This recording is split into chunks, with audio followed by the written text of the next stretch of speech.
എന്താണ് വേണ്ടത്? ചേട്ടാ, എനിക്ക് 2 പെന്നും 3 നോട്ട്ബുക്കും വേണം. മോനിക്ക് എന്താ വേണ്ടത്? ചേട്ടാ, എനിക്ക് 2 പെന്നും 4 നോട്ടും. ആദ്യത്തെ ആൾക്ക് 70 രൂപയും രണ്ടാമത്തെ ആൾക്ക് 90 രൂപയും, ആകെ മൊത്തം 150 രൂപ. ശരി ചേട്ടാ, ഇതാ ബിൽ. എടാ, വേഗം പോവാ, ഇവിടെ തെരുവുപട്ടിയുടെ ശല്യം ഉണ്ടെന്നാ കേട്ടത്. ഒരു ഇടവഴിയിലൂടെ അപ്പുവും അമ്മുവും നടന്നു വരുന്നു. പെട്ടെന്ന് ഒരു പട്ടി കുരച്ചുകൊണ്ട് അവരുടെ മുന്നിലേക്ക് ചാടി.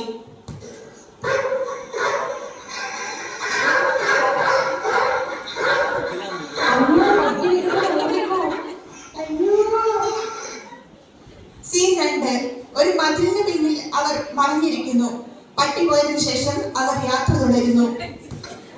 രക്ഷപ്പെട്ടു. നോട്ടും പേരും ഒന്നും പോയിട്ടില്ല. അത് നിന്റെ കയ്യിലാണോ ബില്ലുള്ളത്? അല്ലല്ലോ, നീയല്ലേ ബില്ല് മേടിച്ചത്? അയ്യോ, അത് കളഞ്ഞു പോയെന്നാ തോന്നുന്നേ. നമ്മളിനി എന്ത് ചെയ്യും? നോട്ടിന് പേരിൽ എത്ര രൂപയാണെന്ന് അമ്മയ്ക്ക് പറഞ്ഞെടുക്കേണ്ടതല്ലേ? നമ്മളോട് ആകെ തുകയല്ലേ പറഞ്ഞുള്ളൂ, ഓരോന്നിനും എത്ര രൂപയാണെന്ന് പറഞ്ഞു തന്നില്ലല്ലോ. സീൻ 3. വഴിയിൽ വെച്ച് അവർ അവരുടെ കണക്കധ്യാപകനായ ഭാസ്കരൻ മാഷെ കണ്ടുമുട്ടുന്നു. നമസ്കാരം മാഷേ. നമസ്കാരം. എന്താ നിങ്ങളെ മുഖത്തൊരു സങ്കടം പോലെ? മാഷേ, ഞങ്ങളൊരു പ്രശ്നത്തിൽ അകപ്പെട്ടിരിക്കുക. എന്താ പ്രശ്നം? പറയൂ, നമുക്ക് പരിഹാരം ഉണ്ടാക്കാം. മാഷെ, ഞങ്ങൾ കടയിൽ നിന്ന് സാധനം വാങ്ങി വരുന്ന വഴി പട്ടി ഓടിച്ചു. ഓടുമ്പോൾ ഞങ്ങളുടെ ബില്ല് തന്നുപോയി.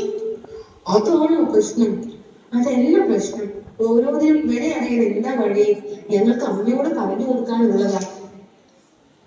ഓ, അതാണോ പ്രശ്നം? അത് എളുപ്പമല്ലേ മോനെ. അപ്പു, നീ എന്തൊക്കെ സാധനമാണ് മേടിച്ചത്? ഞാൻ 2 പെന്നും 3 നോട്ടും മേടിച്ചു. മൊത്തം 70 രൂപ കൊടുത്തു. മോളെ അമ്മോ, നീയോ? ഞാൻ 2 പെന്നും 4 നോട്ടും മേടിച്ചു. മൊത്തം 90 രൂപ കൊടുത്തു. അപ്പോൾ ഇതിൽ 1 നോട്ട് പേരെ അമ്മ അധികം വാങ്ങിയത്. അപ്പൊ അധികം എത്ര രൂപ നൽകി? 20 രൂപ. അപ്പോൾ 1 നോട്ടിന് എത്ര രൂപയായിരിക്കും? 20 രൂപ. ഇതുപോലെ 2 പെണ്ണിനും 3 നോട്ടിനും ആകെ 70 രൂപ. 1 നോട്ടിന് 20 രൂപയാണെങ്കിൽ 3 നോട്ടിന് 60 രൂപ. ബാക്കി 2 പെണ്ണിന് 10 രൂപയായിരിക്കും. അതെ മാഷേ. എങ്കിൽ പെണ്ണിന് എത്ര രൂപയായിരിക്കും? 5 രൂപയല്ലേ മാഷെ? അതെ, പ്രശ്നം പരിഹരിച്ചില്ലേ? നന്ദി മാഷെ. മാഷ് വന്നില്ലേ, ഞങ്ങൾ എന്ത് ചെയ്തേനെ? മാഷെ പിന്നാരി തന്നെ.